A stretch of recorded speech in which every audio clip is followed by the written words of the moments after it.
अब हम अगली थ्योरी देखेंगे। इसका नाम क्या है? Maximum principal strain theory. तो according to this theory material कब फेल होता है? The According to this theory, the failure of the material occurs when the maximum principal strain reaches the strain due to yield stress in simple tension. देखिए, yield stress क्या होता है? Yield stress is the maximum stress at elastic limit. तो क्या होगा? Material आपका क्या होगा? फेल हो जाएगा।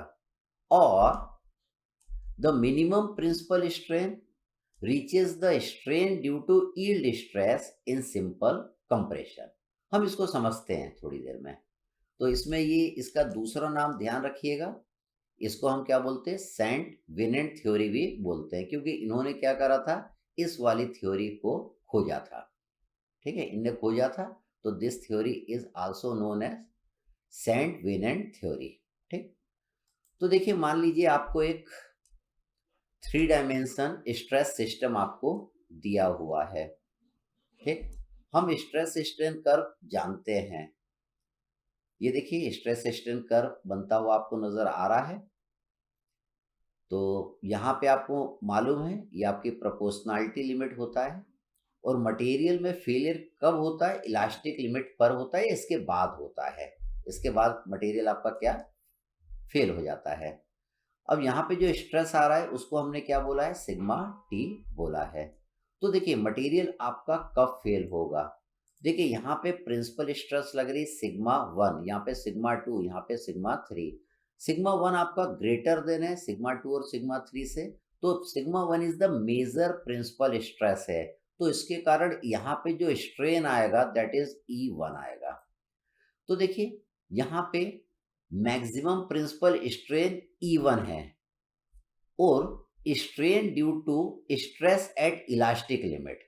देखिए, इलास्टिक लिमिट पे जो स्ट्रेस है that is sigma T asterisk है। उसके कारण यहाँ पे जो स्ट्रेन आएगा वो कितना आएगा? Sigma T asterisk divided by E आएगा। ठीक, तो अगर इसकी वैल्यू इक्वल टू या ग्रेटर देन हो जाए स्ट्रेन एट इलास्टिक लिमिट के, तो मटेरियल आपका फेल हो जाएगा। तो देखिए, यहाँ पे हमने कंडीशन निकाला। According to this theory, the failure will take place if E1 will be greater than or equal to हो जाए sigma T asterisk divided by E के इन सिंपल टेंशन, तो मटेरियल आपका फेल हो जाएगा। कंप्रेशन में क्या होगा?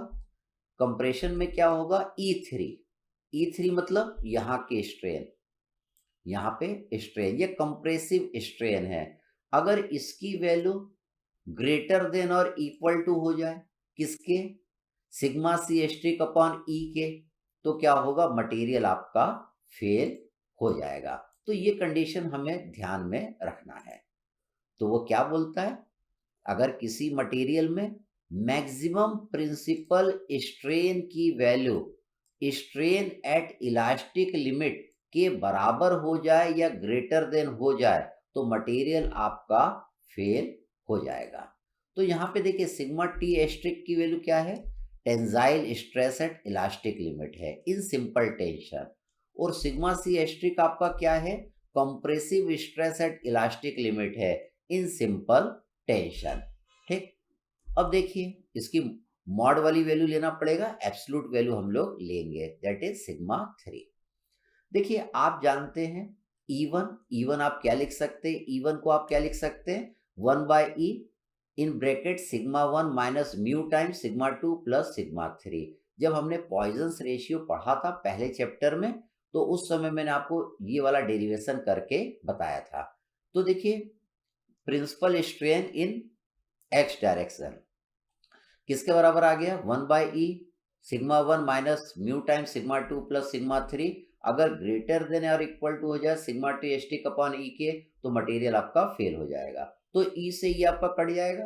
तो कंडीशन क्या बचेगी? Sigma 1 minus mu time sigma 2 plus sigma 3 की वैल्यू अगर ग्रेटर देन और इक्वल टू हो जाए सिग्मा टी एस्टिक के, तो मटेरियल आपका फेल हो जाएगा। तो ये कंडीशन फॉर फेलियर है according to maximum principal strain theory कि मटेरियल फेल होगा या नहीं होगा। अब इसमें हमको डिज़ाइन देखना, अगर कोई चीज़ डिज़ाइन करना है, कोई चीज़ हमको डिज़ाइन करना है, तो देखिए इसकी जो वैल्यू रहेगी वो किसके बराबर हम कर देंगे, परमिसिबल स्ट्रेस के जितना कर देंगे, या सेफ स्ट्रेस के जितना कर देंगे, या वर्किंग स्ट्रेस के जितना हम कर देंगे।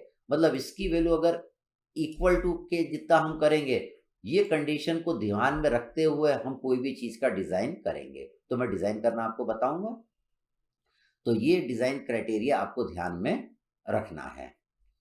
अब इसमें देखिएगा, यहाँ पे हम लिख सकते हैं, ठीक। अच्छा, सिग्मा टी आप ध्यान रखिएगा, सिग्मा टी क्या होता है, सेफ स्ट्रेस होता है या परमिसिबल स्ट्रेस होता है। इसकी वैल्यू कैसे निकालेंगे, sigma T strict divided by factor of safety.